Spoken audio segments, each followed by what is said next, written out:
Thank you so much, Graham. So, of course, you know that we need to do a bit of serious talk around some legislative information as well as some of these things. And when you hear something like POPI, you're thinking a flower.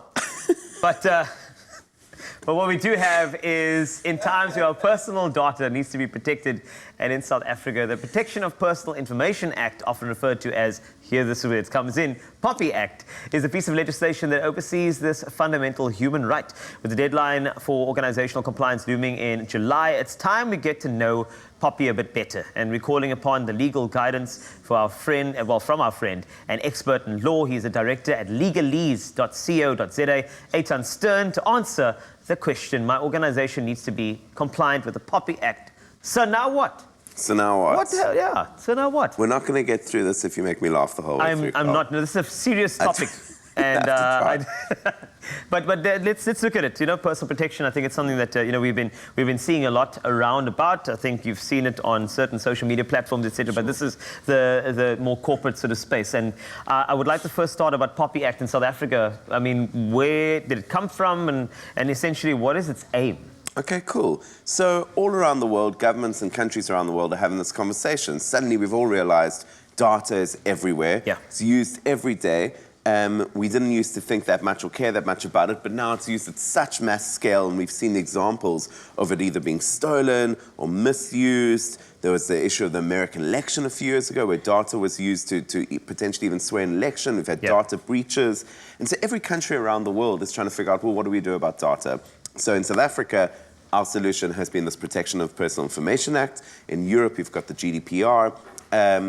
And so what's happened is it was written a couple of years ago and it's now being implemented. It's coming into force as we speak. And before this, there was just voluntary laws to prescribe to when it came to dealing with people's data. Now, for the first time, we've got actual, very enforceable laws which force anyone using data, and that's anyone using data, which we'll go into, that forces ways that they're supposed to use that data and what they can and what they can't do. When you say data, just anecdotally for, let's just say, a layman, what are we talking about when it comes to personal data? Okay, great question. And what we see a lot of at work, because we deal with a lot of this at work, companies say, well, we're not a big data company, so it doesn't comply to us. Data can be anything. It can be your, if you're gathering email addresses on a mailing list. It could be if you're a school and the names of the children. It could be any time you're getting information from someone. So that's personal information, addresses, phone numbers, ID numbers, etc.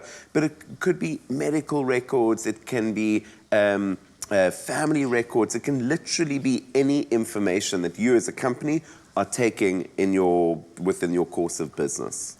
So personal protection, or protection of personal data is very, very important. It's everybody's responsibility, but in this space, in the POPI Act, who are the role players and what type of responsibilities do each of these parties have? Okay, cool. So there's kind of four role players. There's the data providers. There's us, companies or personal people that provide data to each other. So if you sign up to a social media site or a bank or a school or a hospital, whatever it is, we're the people giving the data.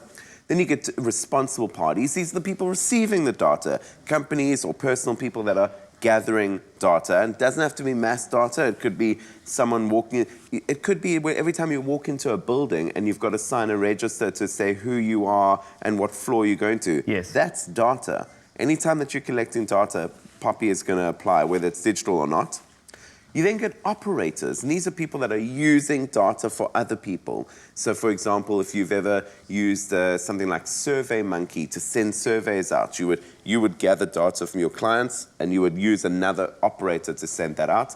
And those operators need to be responsible for the data from the responsible parties. And then you've got the regulators, and that's our government. That's the people that are in charge of kind of enforcing the system. So those are the sort of core role players, and we will find ourselves sometimes being responsible parties and sometimes being data providers.